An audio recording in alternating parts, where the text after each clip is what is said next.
नमस्कार साथियों, digital news MP में आपका स्वागत है। चलिए जानते हैं मध्य प्रदेश की 25 फटाफट बड़ी खबरें। साथ ही डेली खबरों से अपडेट रहने के लिए चैनल को सब्सक्राइब करने के साथ वीडियो को लाइक करें। एमपी चुनाव में मजबूती से लड़ रही मायावती की बीएसपी, भाजपा या कांग्रेस से किसे होगा ज्यादा नुकसान, समझे। मध्य प्रदेश की 2 ध्रुवीय रणनीति में तीसरा विकल्प बनने के प्रयास में जुटी बहुजन समाज पार्टी इस बार की विधानसभा चुनाव में 2 दर्जन से अधिक सीटों पर भारतीय जनता पार्टी और कांग्रेस दोनों का ही खेल बिगाड़ती दिख रही है। समाजवादी पार्टी सहित इंडिया गठबंधन के कुछ घटक दलों में भी अपनी छाप छोड़ने का छटपटाहट है, जो उनका अपना ही नुकसान करती दिख रही है। बता दें कि बसपा ने इस चुनाव में आदिवासी बहुल क्षेत्रों, खासकर महाकौशल की रणनीति में प्रभाव करने वाली गोंडवाना गणतंत्र पार्टी के साथ गठबंधन किया है। बता दें कि बसपा 183 सीटों पर तो गोंडवाना गणतंत्र पार्टी 45 से अधिक सीटों पर ताल ठोक रही है। बता दें कि सपा, आम आदमी पार्टी, जनता दल यूनाइटेड और कुछ क्षेत्रीय पार्टियां भी चुनाव मैदान में है। हालांकि बसपा और सपा के अलावा किसी अन्य दल का कोई ऐसा प्रभाव नहीं है जिससे चुनावी नतीजों में कोई बड़ा अंतर आए। एमपी के 22 पोलिंग बूथ पर फिर से मतदान की मांग, बुधनी के साथ और अटेर में 16 केंद्रों पर दोबारा वोटिंग कराने सीईओ से मिले कांग्रेसी भाजपाई। मध्य प्रदेश के 22 मतदान केंद्र पर पुनर्मतदान कराने की शिकायत चुनाव आयोग से की गई है। सीहोर जिले के बुधनी से कांग्रेस प्रत्याशी विक्रम मस्ताल शर्मा ने 7 केंद्र और अटेर में भाजपा प्रत्याशी अरविंद भदौरिया ने 16 मतदान केंद्रों पर फर्जी वोटिंग की शिकायत की है। उन्होंने यहाँ दोबारा वोटिंग कराने की मांग की है। बता दें कि भाजपा ने मुख्य चुनाव आयुक्त नई दिल्ली से भिंड जिले की अटेर विधानसभा क्षेत्र के 16 मतदान केंद्रों पर पुनः मतदान कराए जाने की मांग की है। भाजपा प्रत्याशी डॉक्टर अरविंद सिंह भदौरिया ने मुख्य चुनाव आयुक्त नई दिल्ली को 16 मतदान केंद्रों की सूची भेजी है। उधर कांग्रेस की ओर से बुधनी विधानसभा क्षेत्र में कांग्रेस के प्रत्याशी एवं अभिनेता विक्रम मस्ताल शर्मा ने कहा कि सागंज में 7 पोलिंग बूथों पर निष्पक्ष चुनाव नहीं हुआ है। पोलिंग बूथ क्रमांक 52 से 59 तक में फर्जी वोट डलवाए गए हैं, इसलिए यहाँ पर पुनः मतदान कराया जाए। छिंदवाड़ा के इस गांव में केवल 1 वोटर ने किया मतदान, किया है वजह। मध्य प्रदेश की 230 विधानसभा सीटों के लिए शुक्रवार को मतदान हुआ। राज्य के चुनाव में शिवराज सिंह चौहान और कमलनाथ मुख्य चेहरा हैं। इसकी वजह से दोनों का मुख्यमंत्री चेहरा होना है। इसी बीच छिंदवाड़ा, जिसे कमलनाथ का गढ़ माना जाता है, वहां से एक गांव से केवल 1 वोटर ने वोट डाला है। छिंदवाड़ा विधानसभा क्षेत्र के शाहपुर गाँव में केवल 1 मतदाता ने शुक्रवार को अपना मतदान किया, क्योंकि बाकी स्थानीय लोगों ने मतदान का बहिष्कार किया था। ऐसा उन्होंने कांग्रेस द्वारा एक अन्य सीट पर स्थानीय नेता को टिकट नहीं देने के विरोध में किया। बता दें कि छिंदवाड़ा से मौजूदा विधायक और प्रदेश कांग्रेस अध्यक्ष कमलनाथ और बीजेपी के बंटी साहू मुख्य उम्मीदवार हैं। विधानसभा क्षेत्र के शाहपुर गांव में पंजीकृत 1063 मतदाताओं में से केवल कोटवार ने शाम 6 बजे के आसपास वोट डाला, जब वोटिंग का समय खत्म होने वाला था। मतगणना की तैयारियों में जुटे कलेक्टर, स्ट्रांग रूम में ईवीएम बंद, एमपी में कहीं भी रीपोलिंग नहीं। मध्य प्रदेश के 64,626 मतदान केंद्रों में 17 नवंबर को हुई वोटिंग के बाद ईवीएम में कैद हुए वोट अब स्ट्रांग रूम में कड़ी सुरक्षा के बीच तालों में बंद कर दिए गए हैं। उन्हें अब 3 दिसंबर को कड़ी सुरक्षा के बीच खोलकर गिनती का काम किया जाएगा। उधर मुख्य निर्वाचन पदाधिकारी अनुपम राजन ने कहा कि प्रदेश के किसी भी जिले में रीपोल की सूचना ऑब्जर्वर की ओर से नहीं मिली है, इसलिए रीपोल नहीं होगा। बता दें कि मतदान के बाद शुक्रवार शनिवार की रात प्रदेश के सभी जिलों में जिला मुख्यालयों में बनाए गए स्ट्रांग रूम में ईवीएम और वीवीपैट मशीनों को कड़ी सुरक्षा के बीच रखा है। स्ट्रांग रूम में बनाए गए विधानसभा वार काउंटर सेंटर में रखी गई ईवीएम को सीसीटीवी कैमरे की निगरानी में रखा है। मध्य प्रदेश में कोई दूसरा दल जीतेगा तो पाकिस्तान में मनेगी खुशियां, राज्य में मतदान के बीच बोले नरोत्तम मिश्र। मध्य प्रदेश में हुए मतदान के बीच नरोत्तम मिश्र ने कहा कि जब आप ईवीएम पर कमल के निशान के बटन को दबाते हैं तो भारत में जश्न मनाया जाता है। वहीं राज्य में भाजपा के अलावा अन्य कोई भी पार्टी चुनाव जीतती है तो पाकिस्तान में जश्न मनाया जाएगा। उन्होंने कहा कि कमल का बटन दबाने से देश में शांति, सुरक्षा और संपन्नता आती है। बता दें कि उन्होंने कहा कि कमल के बटन को दबाना देश हित में सेवा का अवसर है। उन्होंने लोगों से बड़ी संख्या में कमल बटन दबाने की अपील करते हुए कहा कि सभी कमल का बटन दबाएं और राष्ट्र हित में अपना सहयोग दें। नरोत्तम मिश्र ने कहा कि जो कमल का बटन दबाता है तो गरीबों के लिए आवास, शौचालय आता है। उन्होंने कहा कि कमल का बटन दबाने से पीएम मोदी के द्वारा किसानों के लिए फ्री में खाद मिलता है।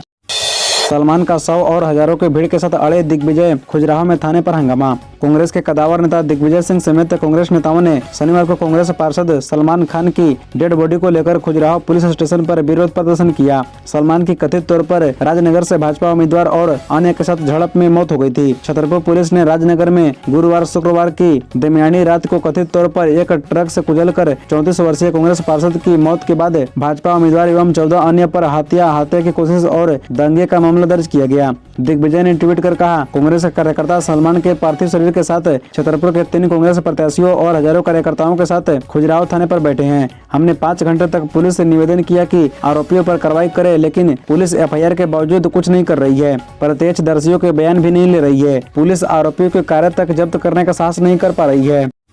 इंदौर वन में विजयवर्गीय शुक्ला के टकराव का वीडियो। कांग्रेस से प्रत्याशी बोले वोट वाले दिन विजयवर्गीय के साथ बाहर के गुंडे क्यों। बीजेपी महामंत्री बोले पूरा ना है। इंदौर वन की हॉट सीट का एक वीडियो जमकर चर्चा में है। इसमें भाजपा प्रत्याशी कैलाश विजयवर्गीय और कांग्रेस प्रत्याशी संजय शुक्ला का आमना सामना हो गया। वीडियो में कांग्रेस प्रत्याशी कह रहे हैं कि वोटिंग का दिन है, बाहरी यहाँ क्यों घूम रही हैं। विजयवर्गीय हाथ से इशारा करते हुए सामने से निकलते दिख रही हैं। बता दें कि यह वीडियो बाणगंगा इलाके में वोटिंग वाले दिन का होने का दावा कांग्रेस ने किया है। इधर जारी करने वाले विजयवर्गीय समर्थक चिंटू वर्मा ने कहा कि यह पुराना हो सकता है, मैं कई दिनों से प्रचार कर रहा हूँ। बता दें कि चिंटू भाजपा ग्रामीण जिला महामंत्री है, वे खुद भी वीडियो में दिख रही हैं। बता दें कि सूत्रों के अनुसार वोटिंग के दौरान वार्ड 17 में कैलाश विजयवर्गीय पैदल क्षेत्र में भ्रमण कर रहे थे। उनके साथ बीजेपी जिला महाप्रभारी चिंटू वर्मा सहित अन्य कार्यकर्ता भी थे। तभी सामने से कांग्रेस प्रत्याशी संजय शुक्ला भी पैदल अपने समर्थकों के साथ वहां से गुजरे और दोनों पक्षों का आमना सामना हो गया था। एमपी में लाडली बहना योजना का असर, रिजल्ट से पहले कांग्रेस उम्मीदवार ने बताया किसकी होगी जीत। शिवपुरी जिले के कोलरास विधानसभा सीट से कांग्रेस प्रत्याशी बैजनाथ सिंह यादव ने अपनी जीत का दावा किया है। नवभारत-टाइम्स.com से चर्चा करते हुए बैजनाथ यादव ने कहा कि लाडली बहना का 5% ही असर है, लेकिन फिर भी कई पात्र हितग्राही महिलाएं इस योजना में शामिल नहीं हो पाई, जिस कारण से महिलाओं में नाराजगी है। इन महिलाओं की नाराजगी का फायदा कांग्रेस को मिला है। उन्होंने दावा किया है कि कोलरास विधानसभा सीट से उनकी जीत 20,000 से ज्यादा वोटों से होगी। उन्होंने राज्य में कांग्रेस की सरकार बनने का दावा किया। बता दें कि बैजनाथ सिंह यादव ज्योतिरादित्य सिंधिया समर्थक नेता थे। वह कांग्रेस के शिवपुरी जिला अध्यक्ष भी रहे हैं। ज्योतिरादित्य सिंधिया के समर्थन में उन्होंने 2020 में कांग्रेस छोड़ी थी। उन्होंने कहा कि बीजेपी में प्राथमिकता नहीं मिली, जिस कारण उन्होंने पार्टी से इस्तीफा देकर कांग्रेस की सदस्यता फिर से ग्रहण कर ली थी। कोलरास विधानसभा सीट से उम्मीदवार घोषित किया था। कांग्रेस के गढ़ में लाडली बहनों ने दिखाया दम, इस सीट पर वुमन वोटर्स ने किया 100% मतदान। मध्य प्रदेश विधानसभा चुनाव के लिए वोटिंग 17 नवंबर को हुई। चुनाव के नतीजे 3 दिसंबर को आएंगे। वहीं प्रदेश के कई जिलों में बम्पर वोटिंग हुई है। शिवपुरी जिले की पिछोर विधानसभा क्षेत्र के एक मतदान केंद्र पर महिला मतदाताओं ने 100% मतदान किया है। इस मतदान केंद्र में 100% मतदाता महिलाओं ने वोट डालकर लोकतंत्र में अपनी भागीदारी बनाई। बता दें कि पिछोर विधानसभा सीट कांग्रेस का गढ़ माना जाता है। शिवपुरी जिले के पिछोर विधानसभा क्षेत्र के मतदाता क्रमांक 66 प्राथमिक शाला भवन हिनोतिया असाली केंद्र पर 283 महिला मतदाता दर्ज थी और यहां पर 17 नवंबर को हुए मतदान के दौरान 283 महिलाओं ने ही वोट डालकर 100% मतदान कर लोकतंत्र की मजबूती के लिए अपनी भूमिका निभाई। बता दें कि शिवपुरी जिले के 5 विधानसभा सीटों के लिए 1488 मतदान केंद्र बनाए गए थे। कब्रिस्तान के पास पहुंची बोलेरो में मिली 2 ईवीएम। कांग्रेस कार्यकर्ताओं ने सेक्टर मजिस्ट्रेट पर लगाया बदलने का आरोप, आधी रात को हंगामा। शिवपुरी में कांग्रेस कार्यकर्ताओं ने 2 ईवीएम और वीवीपैट लेकर खड़ी बोलेरो को पकड़ा है। उन्होंने सेक्टर मजिस्ट्रेट पर चुनाव प्रभावित करने के आरोप लगाए हैं। इसके बाद हंगामा हो गया। घटना शुक्रवार रात 10 बजे की है। देर शाम जिला निर्वाचन अधिकारी रविंद्र कुमार चौधरी ने सेक्टर प्रभारी जीएम दीक्षित को निलंबित कर दिया है। बता दें कि सेक्टर मजिस्ट्रेट जीएस दीक्षित ने पहले गाड़ी में ईवीएम होने से इनकार कर दिया। जब कांग्रेस कार्यकर्ताओं ने गाड़ी खोलकर ईवीएम दिखाई तो फिर बोले वह पोहरी विधानसभा के सेक्टर 3 के प्रभारी हैं। वह गोपालपुर क्षेत्र में ड्यूटी कर लौट रहे थे। उन्हें जमा कराने से पहले खाना खाने के लिए होटल पर रुक गए। विवाद बढ़ता देख मौके पर एसडीएम, तहसीलदार और थाना पुलिस बल पहुंच गया। इसके बाद करीब 1.5 घंटे तक रोड पर विवाद चलता रहा। वोटिंग होने के बाद रात भर चला ईवीएम मशीनों को स्ट्रांग रूम तक लाने का काम। कमरों में बंद हुआ पार्टियों का भविष्य। एमपी में सरकार चुनने के लिए होने वाले विधानसभा चुनाव की वोटिंग 17 नवंबर यानी कि परसों हो चुकी है। वोटिंग होने के बाद ईवीएम मशीनों को सुरक्षित तरीके से जमा कराने का काम देर रात तक चलता रहा।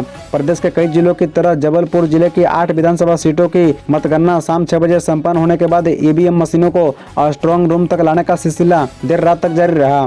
दरअसल एमपी चुनाव के चलते जबलपुर जिले की 8 विधानसभा सीटों के लिए शहरी और ग्रामीण इलाकों में 2132 मतदान केंद्र बनाए गए थे। इन सभी मतदान केंद्रों से ईवीएम को स्ट्रांग रूम लाया गया। रात 2 से 3 बजे तक ईवीएम को स्ट्रांग रूम में लाने का काम चलता रहा। बता दें कि जिला कलेक्टर सौरभ सुमन ने बताया कि सभी मतदान केंद्रों पर सफलतापूर्वक मतदान समाप्त हो गया है।